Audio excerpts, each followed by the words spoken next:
এইসোপা ভগৱানৰ বংশধৰ নহয়, ৰাইজক নাকনি কাননি শিকোৱা প্ৰাণীবোৰ অসুৰৰহে বংশ। এইদৰে ক'বলৈ বাধ্য হৈছে ভুক্তভোগী।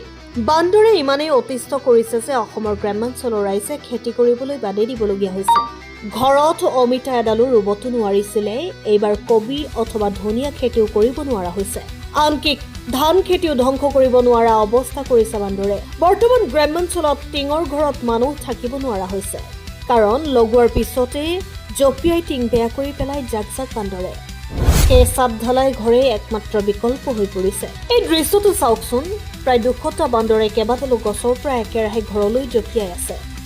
এই দৃশ্যটো যোৰহাটৰ। গিবনৰ সমীপৰ এলেকাত মানুহৰ সলনি বান্দৰৰ সংখ্যা বেছি। স্থানীয় লোকে অমিতাৰ গছ এডালো ৰুব নোৱাৰে। পূৰ্বে বান্দৰৰ পৰা পৰিত্ৰাণ পাবলৈ তেওঁলোকে ঘৰৰ চাৰিওফালে নেমু খেতি কৰিছিল, কিন্তু আজিকালি বান্দৰে নেমুৰ কাঁইটলৈ ভয় নকৰা হৈছে। গ্ৰিল লগাইও বান্দৰ ঘৰৰ ভিতৰত সোমোৱা বন্ধ কৰিব নোৱাৰি হাৰি গৈছে মানুহ। এইবোৰ ঠাই পূৰ্বে ভোগালী আছিল। গোজ মাৰি থলে লহপহকৈ বাঢ়িছিল জিকা ভেন্দিৰ গছ, কিন্তু আজিকালি বান্দৰে একোৱেই হবলৈ নিদিয়ে। খেতিটো কৰিবলৈ নিদিয়েই, বাহিৰত কাপোৰ মেলি দিবলৈও মানুহৰ শান্তি নাই। চাই নাথাকিলেই বান্দৰে থিতাতে কাঢ়ি নিয়ে শুকাবলৈ মেলি দিয়া কাপোৰ। বিশেষকৈ মহিলাৰ কাপোৰ বান্দৰে চিনি পায়। সেই ডাৰৰ পৰা অন্তৰ্বাস পৰ্যন্ত সকলো টানি নিয়ে। কাপোৰেৰে জুত পুত খাই টিঙৰ পৰা মাটিত সৰি পৰে বান্দৰ। পূৰ্বে যোৰহাটৰ কেইবাখনো গাঁৱত সৰহীয়া পৰিমাণে জালুক উৎপাদন হৈছিল। আজিকালি বান্দৰে জালুকো থাকিবলৈ নিদিয়ে।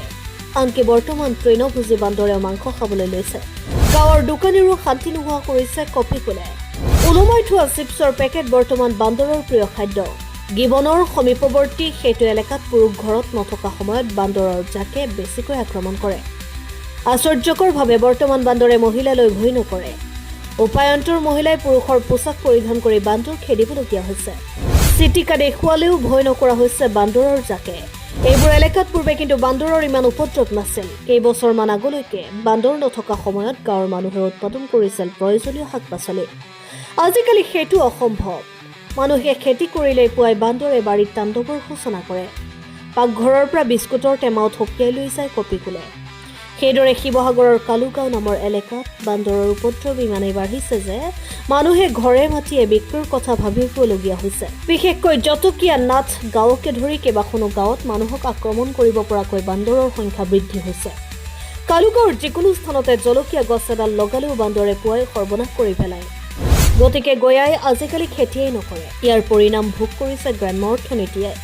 পূৰ্বে সেই এলেকাৰ ৰাইজে কেৱল নিমখহে কিনিবলগীয়া হৈছিল। আজিকালি জলকীয়াৰ পৰা অমিতা পৰ্যন্ত সকলো বজাৰৰ পৰা কিনিহে খায়। কাৰণ বান্দৰৰ বাবে তেওঁলোকে খেতি কৰিব নোৱাৰে। ঘৰৰ পৰা একেলগে কোনো মানুহো ওলাই যাব নোৱাৰে। চোৰৰ দৰে তেওঁলোকে বান্দৰকো ভয় কৰে। মানুহ নথকাৰ সুযোগত ভেণ্টিলেটৰেৰে ঘৰৰ ভিতৰত সোমাই বান্দৰে সোণৰ অলংকাৰ থপিয়াই নিয়াৰো উদাহৰণ আছে। হনুমানৰ বংশধৰ বুলি বহুতে পূজা কৰা বান্দৰ বুলিলেই ভুক্তভোগীয়ে ঘৃণা কৰা হৈছে।